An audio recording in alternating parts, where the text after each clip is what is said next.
Kolkata TV ডিজিটালে ভাষ্যটি রয়েছে আপনাদের সঙ্গে। রাজ্যে এখনো পর্যন্ত দুজন নিপা ভাইরাসে আক্রান্ত হয়েছে। নিপা ভাইরাস আক্রান্ত বা সংক্রমণের খবর এই মুহূর্তে পাওয়া যাচ্ছে এবং মনে করা হচ্ছে যে এই রোগ কিন্তু মারাত্মক রোগ এবং করোনার থেকেও ভয়ঙ্কর হতে চলেছে আগামী দিনে এই রোগ। এখনো পর্যন্ত যে দুজন আক্রান্ত হয়েছেন তাদেরকে হাসপাতালে রাখা হয়েছে এবং তাদের যে শারীরিক অবস্থার আপডেট পাওয়া যাচ্ছে তারা ভেন্টিলেশনে রয়েছেন। তবে যে অভিযোগ তাদের স্থানীয় বাসিন্দারা করছেন যে কোনোভাবে তাদেরকে স্বাস্থ্য দফতরের কোনো টিম এসে সেখানে পর্যবেক্ষণ করা বা আলাদাভাবে সেই সমস্ত বাড়ির বাসিন্দাদের কোয়ারেন্টাইনে থাকার কথা বলা অথবা একাধিক যে সতর্কতা বা পদক্ষেপ নেওয়ার কথা স্বাস্থ্য দফতরের তা নেওয়া হয়নি। তবে পুরসভার থেকে বেশ কিছু টিম গিয়ে পৌঁছেছে সেখানে। পুরসভার আধিকারিকরা তারা একাধিক ব্যবস্থা নিয়েছেন। এ তো গেল বারাসাতের এলাকায় যেখানে এই নিপা ভাইরাসে আক্রান্ত হওয়ার খবর পাওয়া যাচ্ছে দুজনের। রাজ্যের বেশ কিছু জায়গায় বহু মানুষের দেহে এই সংক্রমণের খবর মিলছে। বেশ কিছু মানুষ তারা পরীক্ষা নিরীক্ষা করেছেন। স্বাস্থ্য দফতরের আধিকারিকরা জানিয়েছেন যে এখন থেকে কিন্তু সাবধানে থাকতে হবে। বেশ কিছু চিকিৎসক তাদের সঙ্গে যখন আমরা কথা বলছিলাম তারাও বলেছেন যে N95 মাস্কের প্রয়োজন নেই, তবে আগে থেকে বেশ কিছু প্রিকশনস নিতে হবে। শিশুদের ক্ষেত্রেও কিন্তু এই ভাইরাস আক্রমণের সম্ভাবনা রয়েছে।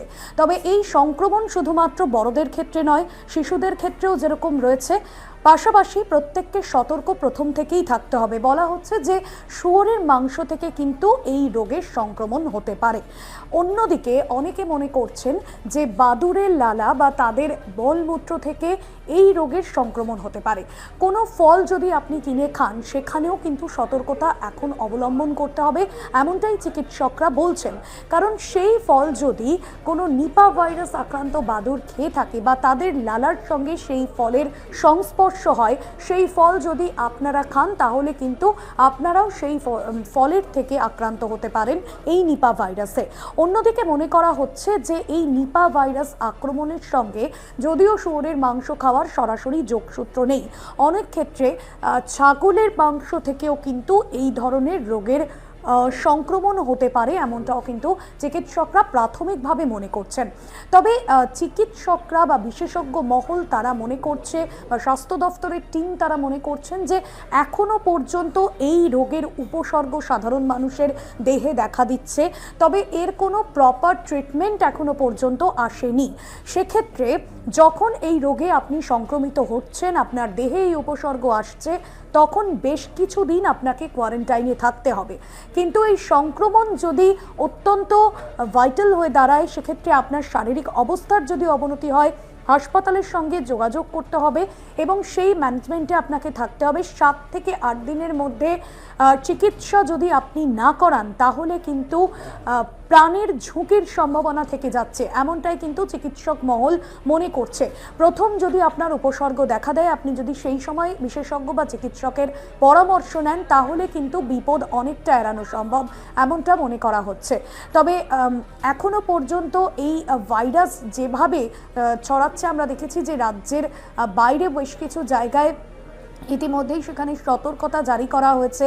আমাদের রাজ্যের মুখ্যমন্ত্রীর সঙ্গে কথা বলেছেন কেন্দ্রীয় স্বাস্থ্যমন্ত্রী জেপি নাড্ডা। যাবতীয় তৎপরতা নেওয়া হচ্ছে, কেন্দ্র রাজ্য একযোগে যুদ্ধকালীন তৎপরতায় এই যে সংক্রমণের স্টেপটা সেটা মোকাবিলায় চেষ্টা করছে। সব মিলিয়ে নিপা ভাইরাস আক্রান্তের সংখ্যা আগামী দিনে কিন্তু বাড়তে পারে, কারণ এই রোগের যেহেতু কোনো ট্রিটমেন্ট নেই, যারা এই রোগের সংস্পর্শে আসছেন তাদেরও কিন্তু এই নিপা ভাইরাস সংক্রমণ হতে পারে। সেক্ষেত্রে এখন থেকে আপনাকে সাবধানে থাকতে হবে। অবশ্যই হাত ধুন ভালো করে এবং মাস্ক ব্যবহার করুন, যেমনটা চিকিৎসকরা বলছেন। তবে অনেকেই মনে করছেন যে করোনার থেকেও কিন্তু মারাত্মক হতে পারে এই নিপা ভাইরাস। কলকাতা টিভি ডিজিটালের আজকের এই বিষয় এখানেই শেষ করছি। এরকম অনেক গুরুত্বপূর্ণ আপডেটের জন্য দেখতে থাকুন Kolkata TV digital, Kolkata TV রাত 3-7।